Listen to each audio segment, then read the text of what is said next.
How do you put it on,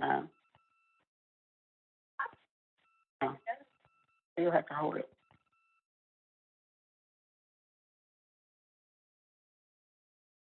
There's two people on.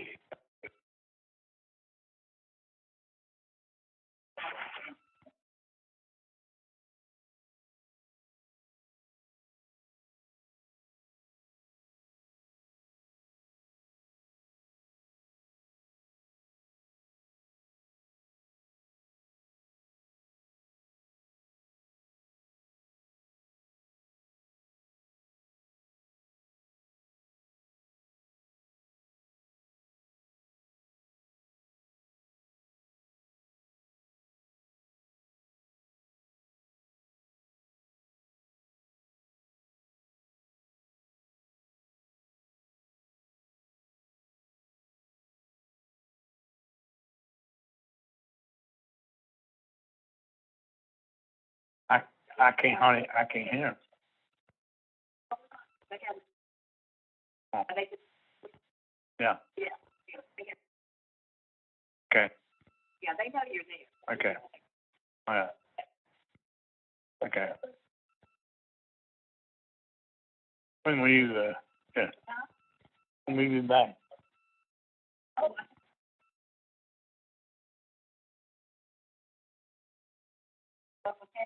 Yeah.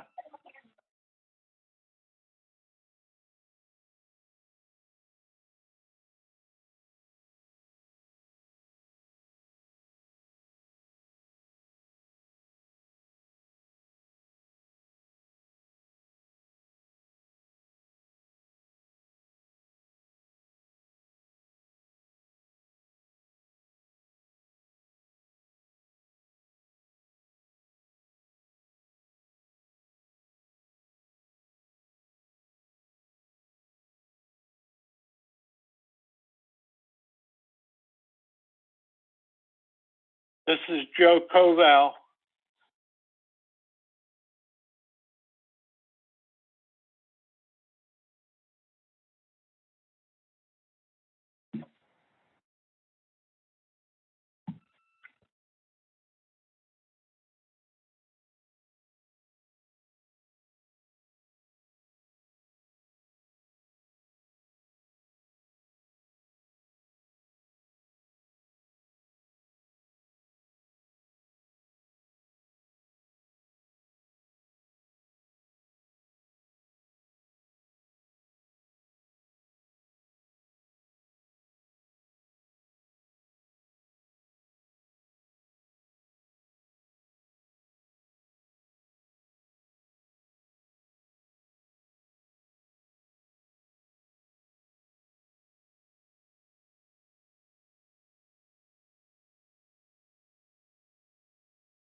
That is me, Jean Arthur.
That's Dave Casebolt. Dave Casebolt.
Hello.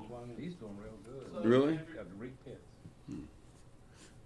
We're recording, Travis? Yes. Okay, good morning, everyone. Welcome to the November 18th KRT board meeting. First thing we probably ought to do is identify whoever's online so that we can just have a summary of who's participating today. I'm sorry. Let's see, we got Jay Snodgrass, Chris Baldwin, Kelsey Tucker from Rick, right? I can't read the middle. Larry Bailey, Yes, from Rick. Larry Bailey's on the phone, Joe Yeah. Colville. and Joe Koval. Yes, sir. Hey, good to hear your voice, Joe. Yeah. Yes, sir. It's good to be heard. You sound great. I know we got Manfred on there, And Dave. and Gene Arthur, Yes, I'm here. Yes, I'm here. and Dave Casebold. Here. Is there anybody that hasn't been identified? Gene, I think's on the line. I heard her voice. Yes. Okay. She was phoning in, she hadn't. Well, welcome everybody. We'll go ahead and get started by looking at the minutes from the October board meeting. Has everybody looked at those? They were sent out in the board packet. Yep. I'll make a motion to approve. Second. Motion and a So second. moved. Second. Thank you. Any further discussion on the motion? All those in favor signify by saying aye. Aye. Aye. Are there any opposed? Motion carries. Next, we'll have Scott present the financial statements.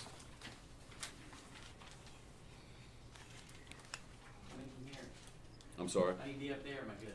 Well, I mean, that's the only camera in the room, so I think, yeah, maybe just spin that mic around. Like I said, y'all got the schedules there in your packet.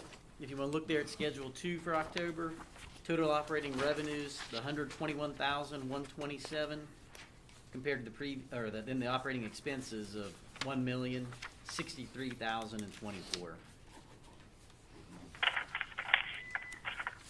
If you want to look at that for the comparables there for the 4 months for this fiscal year and last fiscal year on Schedule 3, operating revenues, $504,085 compared to the previous year's $552,024. And then on the expense side, $4,224,177 compared to the $4,335,930.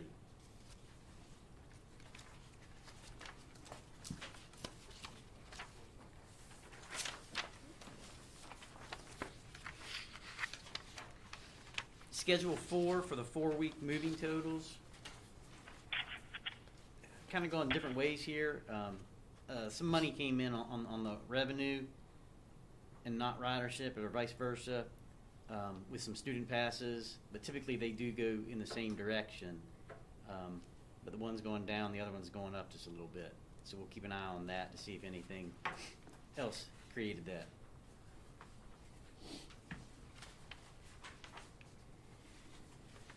For the actual fare box revenue there on 4B, for October there, you've got the 19,000, 17, 16, and 18. Again, the average since the of March of 20, the pandemic stuff, we're right at 18,000, so it's held steady, but not really going up.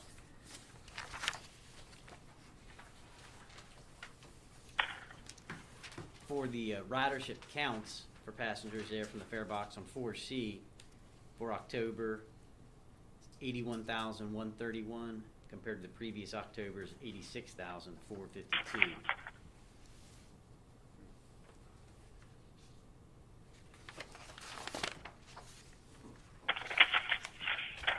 On 4D, just pass usage consisted there at the 68% it's been at.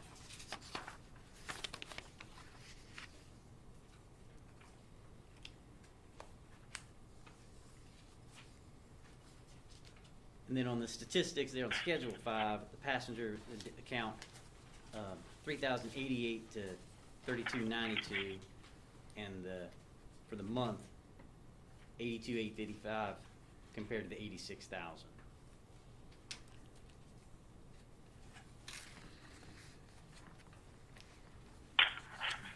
And then with the levy, again, these last couple months were the big months with it, here on Schedule 6, with the 291,000 that came in for November.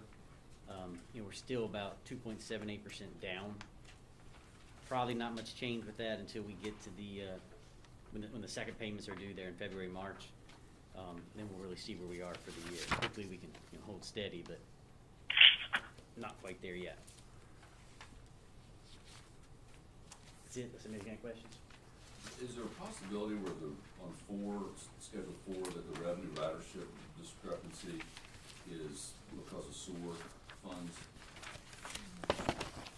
Because we would probably get that as a lump sum at one It's point. inflated probably, we're getting like 15,000 a month. But it's also the timing, it's not spread out over the month, is it? It gets dumped into 1 week.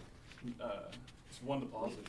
Well, yes and no, what you're looking at. We have been doing it on accrual basis when we bill them each month, but the money hasn't come in, so it should be revenue-wise, it should be steady, But is it's the only idea. reported once a month, right? Well, no, but even though the money didn't come in, it's been held steady as far as the dollar amount for each month. But yeah, a large amount of money did come in, but I think that was in November. But again, if we're doing an accrual basis, it's gonna come in each month. That shouldn't, make that adjustment. That's why we're doing it like that. Okay, so even though the 4 is the weekly, the moving 4-week total, and that gets dumped in 1 week, but you don't think that's affecting that number? I don't know, that discrepancy between one declining quite a bit and one increasing makes me concerned. Right. And again, didn't really have an answer for that. I was gonna just kind of keep looking to see. Shouldn't be in that trend with it, but I know the revenue. It's not revenue coming in. It's the ridership count has gone up. And I know last month you had. Again, it doesn't sound like a lot, but the weekend where the timing of those days hit, the Saturday and Sunday money didn't go in until the next month. Mm-hmm. And then it'll show on some reports 1 month's activity in the previous month, one in the post month. But it shouldn't be enough to make that difference there. Okay. We just need to keep an eye on it. May I ask a question? Go for it, Joe. On the Schedule 7, is it possible to make the print larger? Yes, sir. Yes, we can. That sounds like an easy request. Yeah, we can do that. Yep, not a problem. Well, we just need to keep an eye on that, because in the past where there's been some anomalies and we dismissed them as not being a big deal, and they turn out to be a big deal. And Exactly. I don't know, it's kinda hard to dig in and figure out what that problem is. Any other comments on financials for Scott? Those will be attached to the meeting minutes for future reference, and we're gonna move along to any invoices in excess of $5,000. We do not have any invoices over $5,000. Okay, and then old business, that'll be you, Sean. Sure, for the insurance report, Jacob Pittman, our Director of Operations, is gonna go over our insurance report. Jacob? There's not much change on the top there, the open claims. Only thing to note is subrogation claims. On August 30th, one of our cutaway buses was involved in a wreck. It wasn't our fault, but so we got $18,900 there. It was actually a little more, but we using the bus for parts. So they took about $5,000 off of the payment there for us to use the parts. So it was total, but we kept the vehicle? Right. Okay. The scrap, yeah. And then we settled one from a September 1st claim for $3,300. And just minor damages on that bus.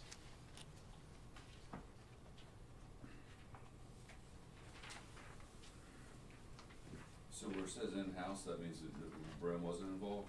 Right, we just got direct contact with the insurance company Okay. and submitted our damages. Oh, so Estimate. our vehicle was damaged, Yes. not the Yeah. remote. Okay. Yeah. Gotcha. Okay. I guess we'll go to 4B. Sure. CAT operations report for the month. You'll see there that we had 1,871 passengers for revenue of $4,805.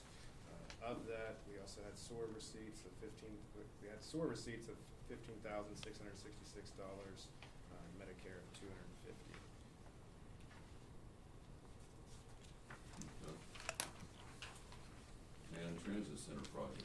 Sure, so to give you a little bit of update from the City Center Station, I've got some pictures you can see up on the screen here. It's coming along very well. The picture you're looking at right now is really the city's kind of portion of the outdoor area where you can see some the open space. They've got a really neat living plant wall, 2 of them actually. Some really great benches. Travis, you go to the next picture, you'll see.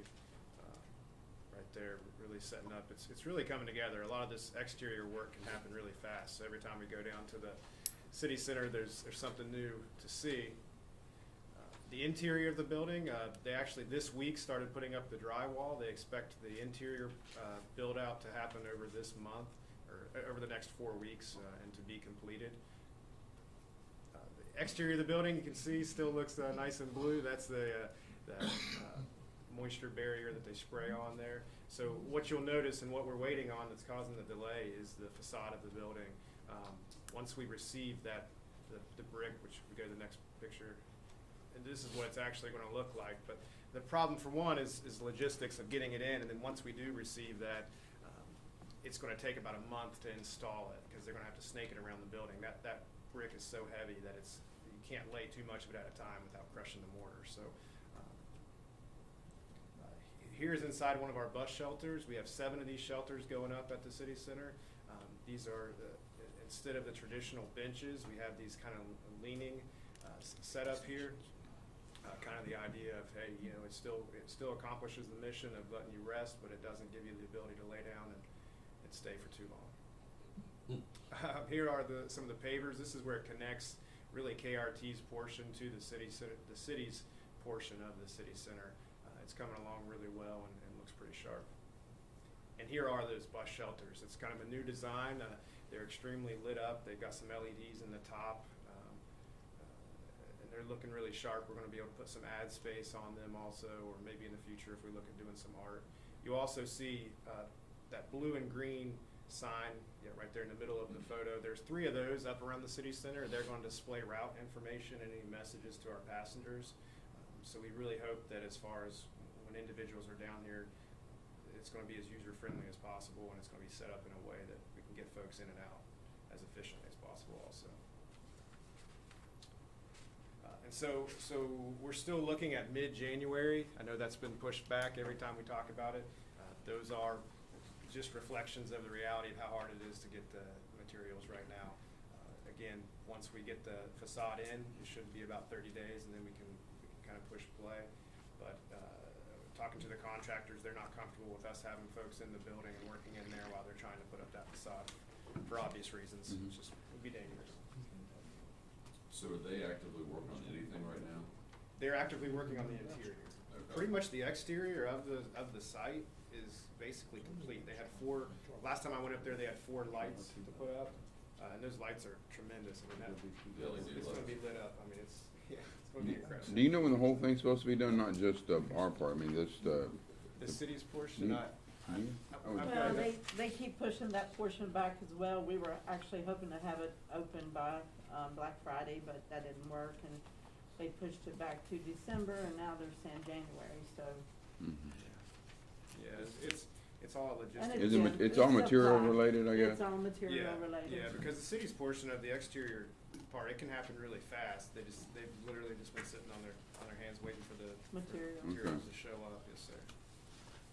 And always on the roads and sidewalks and all that stuff for us to finish. Yes. So last week they were putting in the caulking. They had some issues with the machine that lays that down, but they finished that last week. So it's really, I mean, other than the building there, the actual infrastructure of buses coming in and out is in there. Okay.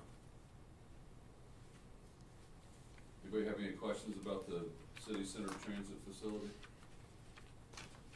And I'll be headed down there today for an update meeting with our contractors and with the city, and I'll instead of waiting until the next meeting, I'm happy to send out pictures of anything that's changed, just to keep you all updated.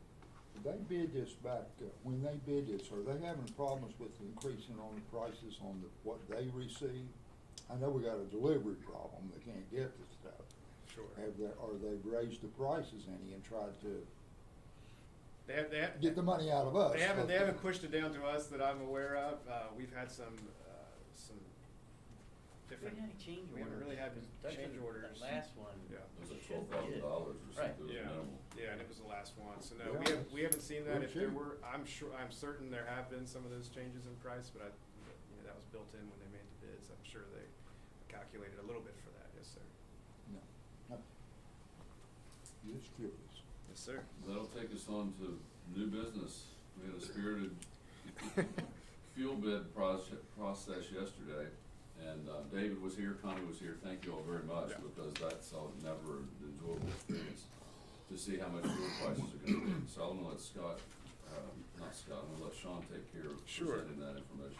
Yeah, and just for the team, Jamie Tompkins is here. He's our purchasing agent. Jamie's done a tremendous job over the last several months of working with fuel. I mean, it's kind of one of those things you take it for granted until it becomes more difficult. And we've had, some logistical issues with fuel, which is obviously if we don't have fuel, we can't run a bus company, and also the county that relies on us. So Jamie has been a one-man purchasing unit. We're excited that come December, we think we're going to have another individual come in to help pick up those responsibilities. But I just, in front of everyone, want to let you know how much we appreciate Jamie and the work he's been doing. And part of that role has been working through the bid process on our new fuel contract. And Jamie, do you want to go over do you have the prices in front of you for the recommendation from the fuel task force? Okay, I have it. Are you sharing that screen with people online? Okay. Is there some way to expand it so we can see it? Yeah, and you'll see, so yesterday we received 3 different bids. One from Petroleum Traders for a first year's fixed price of Bottom right. Yep. Bottom right. Hit the plus. Yeah, there you go. Nice. That's what you're on. I'm sorry. For the first year for diesel price from Petroleum Traders was set at 2.5362. Gasoline was set at 2.3806. They had a second year price of 2.4723 for diesel and 2.31 for gasoline. So we are seeing the second year dropping a little bit, which is nice to see. Colonial came in at 2.4532 for the first year diesel, 2.5153 for gasoline. The second year price at 2.5083 for diesel and 2.3893 for gasoline. RT Rogers did not set a fixed price for us. And on the second page, Travis, if you scroll to that, as far as the escalate, de-escalate basis, when we put out the bid, we put out the option that we could do we could either set a fixed price or we could do the de-escalate, or escalate, de-escalate basis. You'll see here Petroleum Traders came in at a first year at 0.0417 for diesel. For gasoline was 0.0191.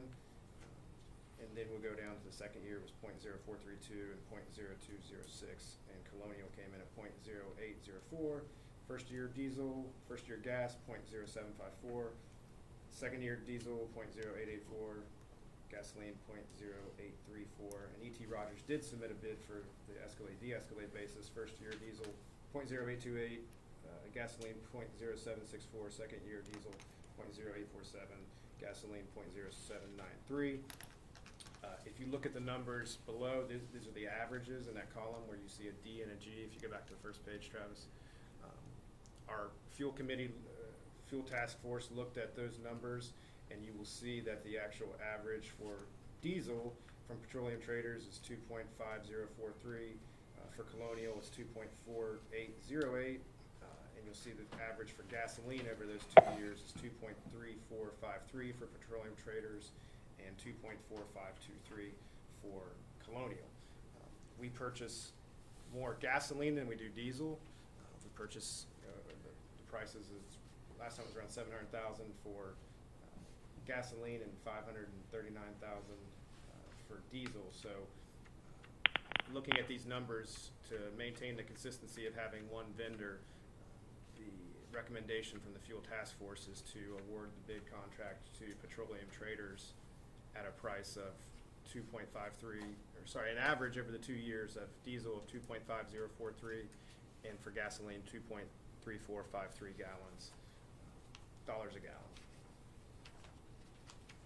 So for those that weren't there yesterday or don't always remember the 2-year cycle of this, the first question is whether we do fixed firm price or escalate, de-escalate. We've done fixed firm for, Scott, 3 cycles, maybe 4? Yeah, 5. That many? Yeah. Okay, we've been on that trend. The city of Charleston is bid with us, and they've always done fixed firm price for budgeting purposes. So that was the first topic of discussion about whether we would change that.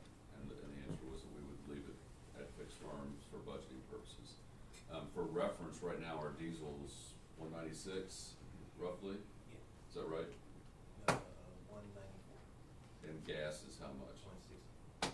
Okay, so you can see the increase that we're gonna be paying is substantial. And the OPUS price is $2.60 for diesel.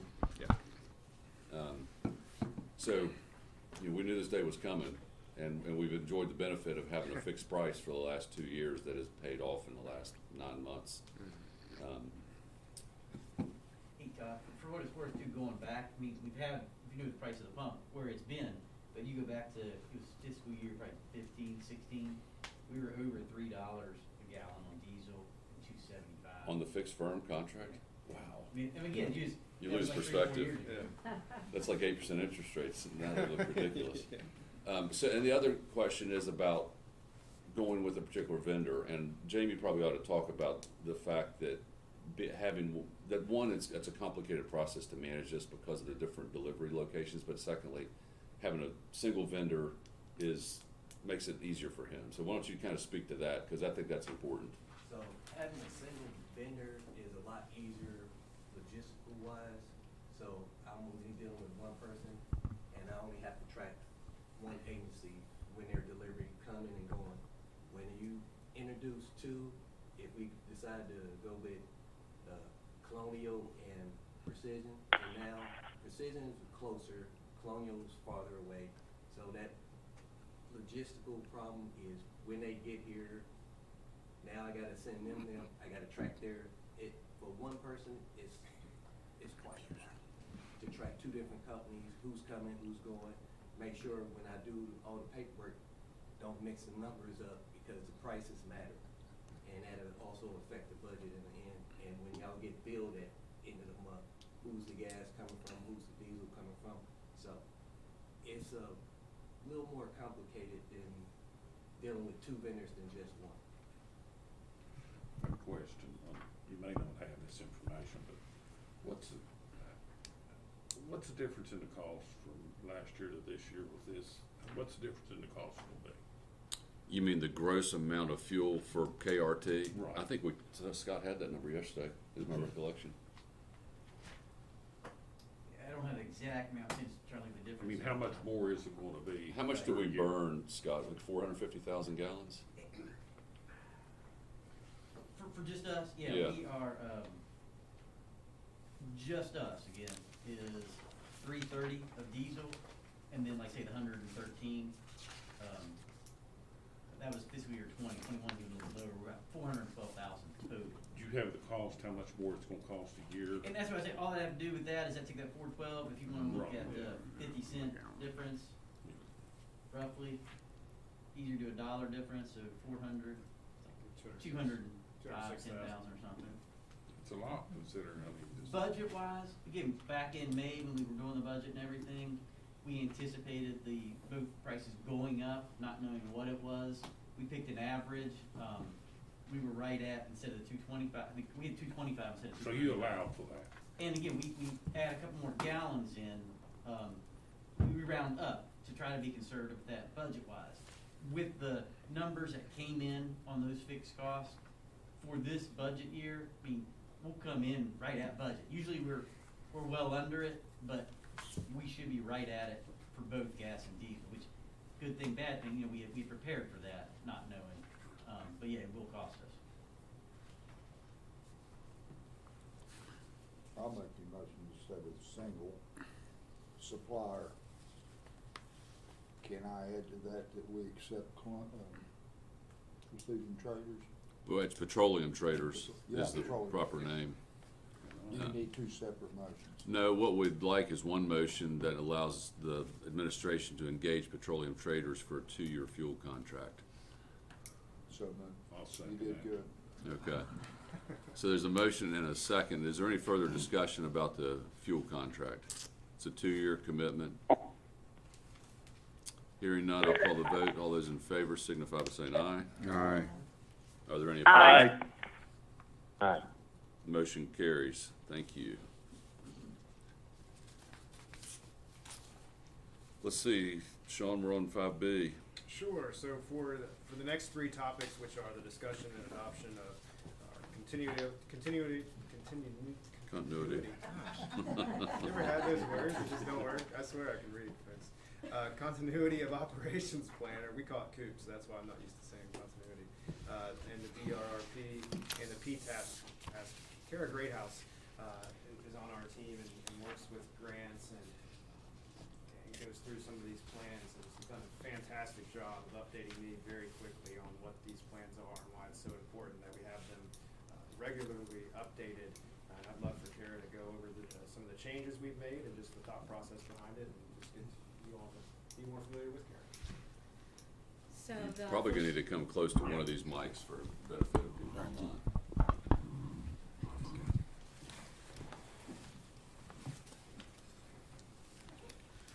Okay, so the first plan up is the continuity of operations plan, and this just outlines how KRT can function in the event of an emergency and keep our main business functions going. This plan hasn't been updated since January 2019. Since that time, we've had a lot of staff changes, so the main changes in this plan is just updating the chain of command and all the changes in staff. Is that on page 5? That's the one that's on page 5 with the changes. I'm sorry. I would say starting with page 3, that's the biggest change, where the biggest changes occurred. Table 2, order of succession. Thank you. Is there training associated with this policy? The only training that would happen is I just make sure all the staff has a copy of this plan and knows what to do in the event of an emergency. So what do we do to do that? What do you mean, what do we do? Well, I mean, if we just give them the plan. Oh, I go over it with them and I So say there this will is be- what happens. You'll institute some training, okay? Yes, yes. Yeah, we'll put together all the leadership and sit down and make sure that we have an understanding, because it's great to have this all in writing, but if we don't know. We don't when actually know what to something do. happens and we don't know, we're all running around in different directions. Right. We want to prevent that. One other thing I'll briefly mention, page 12, table 9 is an emergency equipment checklist. I updated that a little bit to include some laptop computers, additional monitors. We're now all used to using double monitors at the office, and mobile phone chargers. That wasn't on there. That's a minor thing.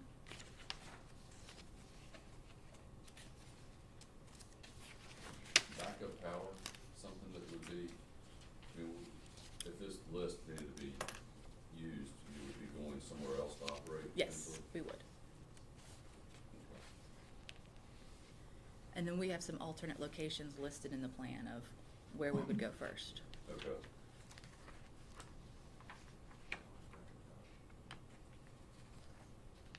So you're telling me we approved a similar plan in 2019, so this is? Yes. Okay. Is that the normal cycle? The normal cycle is every 2 years in January. Well, no, it's not. It doesn't look like there's been a regular schedule. The second page lists all the revisions and the dates in which they took place. Okay. Yeah, we would like to maintain more regular updating of this, just for our records to be accurate. Yeah. Succession, and if any updates as far as equipment, et cetera. And staff. So. But maybe that at the beginning of the fiscal year, when we do all the normal board votes and Yep. vote bank resolutions, voting rights resolutions, it's just added to that. Okay, so Kara's presented the continuity of operations plan, and we need to make a motion to adopt that. Does anybody have any questions, or is anybody ready to make that motion? I'm ready, no questions. I'll make a motion to accept the updated version of the code. Second it. Okay, there's been a motion, a second. Any further discussion? All those in favor of the motion signify by saying aye. Aye. Aye. Any opposed?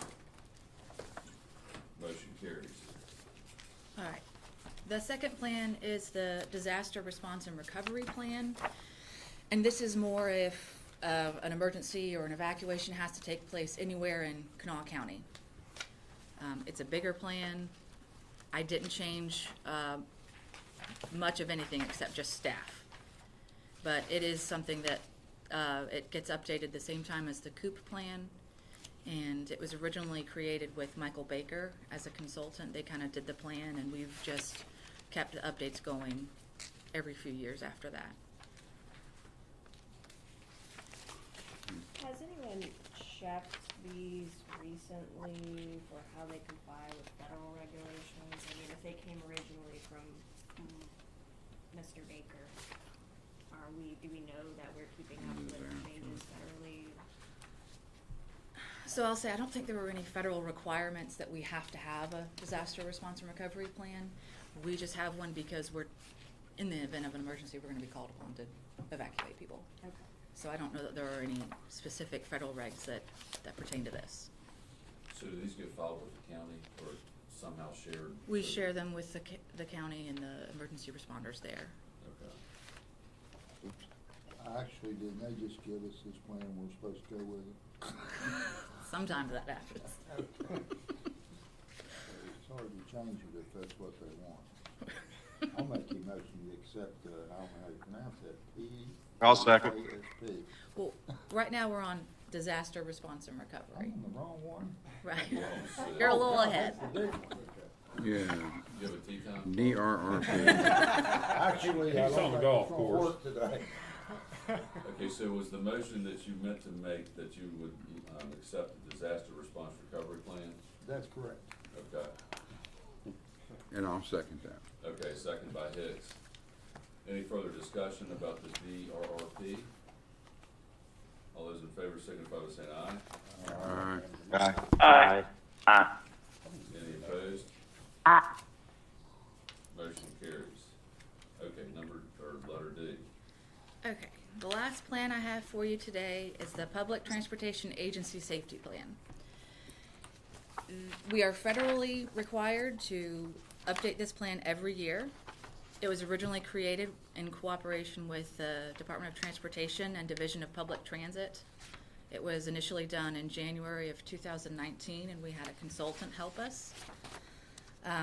It's requiring us to set safety performance targets that came out of the last transportation bill, the FAST Act. So we have to set safety targets, and we have to track those targets, and we have to make sure we're meeting those. It also sets up an accountable executive, which is Sean, and someone to implement the safety. There's a safety committee. There's managers and supervisors that are supposed to establish safety as a priority, and then all the employees of KRT have the responsibility of, if you see something that's unsafe, you need to report it. That's what's established in this plan. I would have the same question. I mean, if there are federal regs that pertain to this, have we looked at Yes. this? Yes. Yeah, and it gets a closer look on these hours because it is one that's actually required by the feds, and they send back responses and questions or edits. And this is one plan I'm very familiar with because in my former position with the MPO, I was required to review this for KRT and also adopt the same safety targets as the MPO. So this plan will also go to our MPO, and they'll have to adopt the safety targets as well. So That's a federal requirement. So Rick, you were doing I was. this preparation for Yes, reviewing it. preparedness as well? Yeah. Okay. So the feds have already looked at this? I would assume so during one of the triennial We just submitted reviews. to NTD last year. You did? Yeah. We haven't had a trial review since. Since you adopted it. Yeah. Yeah. But that's something, the document they'll want to look at during the training. Most likely, yeah. Yeah. I'll go ahead and make a motion that we adopt the public transportation safety or agency safety plan. I'll second it. I second it. Okay, there's a motion and multiple seconds. Any further discussion about the PTASP? One last question. Yes, Do you sir. have a safety person? Are you the safety coordinator? So we have Jacob as head of safety for operations, and Chris Baldwin Just for insurance. maintenance. And then on our committee, we have two union folks that come in, one from maintenance side and one from operations side. So it's shared. Yes, it's a shared responsibility. Any other questions? All those in favor of the motion signify by saying aye. Aye. Aye. Are there any opposed? Motion carries. Next is 5E. Sure. 5E is to look at purchasing supervisor vehicles. One of my big things coming on to KRT is making sure that all of our departments have the resources that they need in order to do their jobs effectively. I came in and talked to Jacob about some of the vehicles associated with our operations and specifically our street supervisors. Several of those vehicles are almost 13, 14 years old, over 200,000 miles on them, and it's just, they haven't brought it up. I mean, we have a tendency here, I've recognized when people just kind of grin and bear it and move on, and I appreciate that because we do have a bottom line, but I also think we need to make sure that our employees do have those resources. So I want to continue anytime someone comes up and has an idea to at least present it to the board to make sure we do have those resources. So this would be replacing a 2010 Ford Explorer with 202,000 miles and another 2010 Explorer that it has over 152,000 is the last miles I had on it. But those are the, Jacob could speak a little bit to what those vehicles are. But The one the supervisors are using during the day to go out and check the streets and assist the drivers in any issues that arise.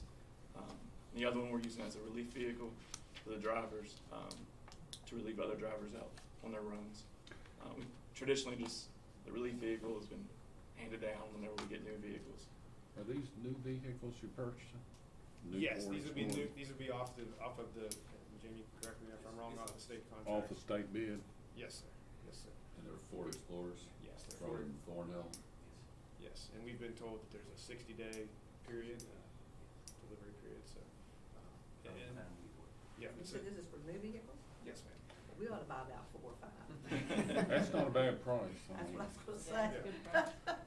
I mean, our thoughts. These are the vehicles also that respond to any accidents we have, et cetera. I mean, at this point, if they showed up in an accident, you may think they were already involved in it. And Chris might be happy with Yeah.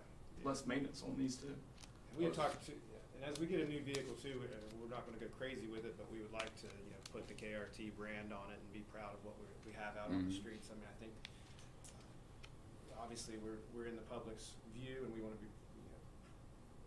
look. Well, you get that many miles on one, it could be a safety issue too. Exactly. Yep. I mean, you get that over 150,000 miles on one of them. What about equipment that's gonna go into these above and beyond what's on this cost? I'll be like a radio system in them, be able to talk to the drivers. But we'll just transfer over all that equipment, or Right. do we need to buy any more equipment? We might upgrade the radios. Chris can probably talk better on that, but what we've had in there is pretty old, and there's some newer technology out there. Okay. There's Yeah, some there will be some, a few minor equipment upgrades, but nothing too major. But well within the budget, I mean, as far as not over $5,000.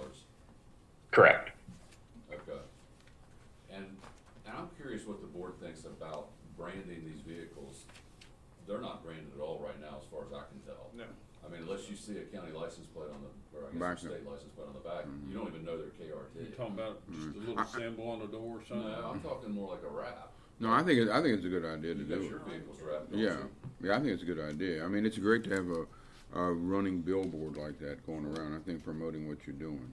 What about staff? I mean, is there a theory in the past of why they weren't marked differently?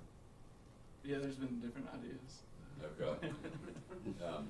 I think we ought to explore that. And, we're gonna bring new vehicles, and KRT is a big part of the community, and, anytime that we can get free visibility from the community, that's probably gonna be We important. can get them wrapped for what, about $200? Oh, I bet they're No, it's about to do a full body wrap, about $1,200 to wrap the whole car. If you want to do partials, you can do $400 or $500. If you just want to get a little logo or something, you can do that much cheaper. But if you want to really wrap the car, it's gonna be Well, I $1,000. think it'd be left to staff to sort out what They right want is. and how they. But I think that maybe there's a little bit of a shift in philosophy as far as, we've got nice vehicles, we have employees that should be held accountable to the community that are out doing their functions, and that little bit of extra PR. Good stuff. Yeah. This would also be an opportunity where we contract with Michael Hayden, his Do those vehicles right now, do they reside here, or do people take them? Yes, sir, you can see them, Okay, they're all right. right downstairs. You look out that window. And if they put them on govbids.com, you can buy one. I'm all right right now. I'll make a motion that we purchase the 2 vehicles. I second it. Okay, there's a motion and a second to purchase the 2 Ford Explorers. Any further discussion? All those in favor of the motion signify by saying aye. Aye. Aye. Any opposed? Motion carries. There's nothing else on the agenda. I will report for those that maybe didn't make it, that we had a really nice gathering for Doug that was about a month ago, up at Coonskin. It was fantastic. I mean, I know Scott's wife was a big role in putting that together, and I appreciate it. That turned out really nice, Scott. Yeah, it worked out well. And I was there for an hour or so, or hour and a half, had a great time. Saw several faces there.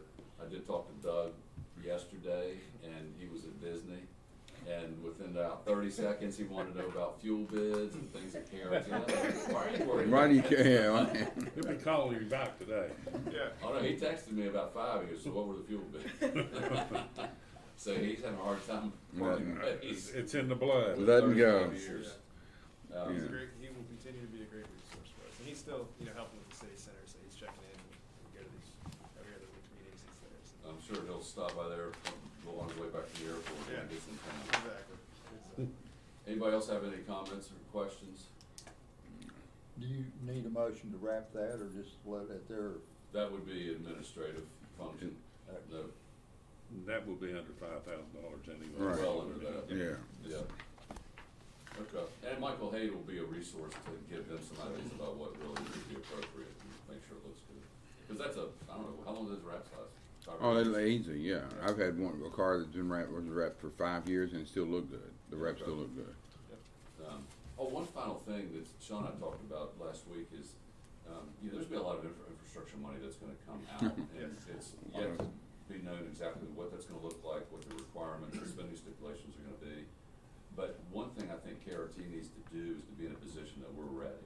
And ready, what I mean, that we probably need to engage an engineering firm to be at our beck and call to start planning on some projects that are not $500,000 projects, but $5 million projects. Because there's gonna be money available, but if we can't prove that we're real and we have the resources to match that or how it's gonna look, we're not gonna get that money. I agree, because there's a ton of money coming. And when I saw how much was coming to transportation authorities, it's kind of amazing. And it's almost time to dream big and go for it and see what you can put out there. But we need to get those planning processes in place. I think so too. That's a good point. Because that'll give us the ability to react so much quicker than if the money becomes available, then we have to go out to bid and actually find someone. Plus, there's an advantage of having that engineering services essentially kind of on retainer, because they get to know KRT and they know us inside and out, what our goals are, what our mission is moving forward. Right. I think it's a great idea. Are you suggesting maybe forming a committee to look at what, like, capital projects that you might want to do that would, really enhance KRT's, perception, vision, or make it more operational and more efficient, or anything like that? Or what are your thoughts? That it's gonna start with the department heads. I mean, and Chris is the guy that knows what the shop needs. And Jamie knows what's gonna make his life easier. Brett and the drivers know what's gonna make their life easier. What do they want to consider as infrastructure though? Yes, we're not certain. Some of the main language they kept touching on as far as the infrastructure bill was modernizing public Is it transit building? That's what it systems. said, modernizing public Could a transportation. building be that? Could it be upgrading some of the systems we use to clean? Could it be looking at finally, tackling the hurdle of electrification? That's a big hot topic. There's Fuel farms, solar projects. I mean, I think the list is gonna be Solar. pretty endless. Yeah. Solar panels, I talked about a long time ago. Yeah, the last thing we want is for this money to come up and we say, well, hey, We don't have anything we ready don't to know what get we in. spend it on, and guess what? Someone out there will have the answer. And they Yeah, will get the there money. was a lot of money out there for transportation. Yeah. You got two. You got another. If that other one 26 goes billion. through, you're gonna get a chunk of money on that. Well, part of it's already earmarked, but then there's another Yeah. piece that's not, and that's where we're gonna need to be in a position to go out and get it. Compete for it. Yeah. Mhm. And you're talking generators probably, I mean, if that's, There's a whole. Well, that's what the engineers are gonna do, right? They're gonna help us They're gonna make identify relevant, what, yeah. How to- Kara will help us identify what grants are available for Yep. specific projects. The engineer's gonna help us get the project designed. and then the staff is gonna decide what's important. And Once again, Todd, this is why you're president. None of my ideas, I just steal other people's ideas.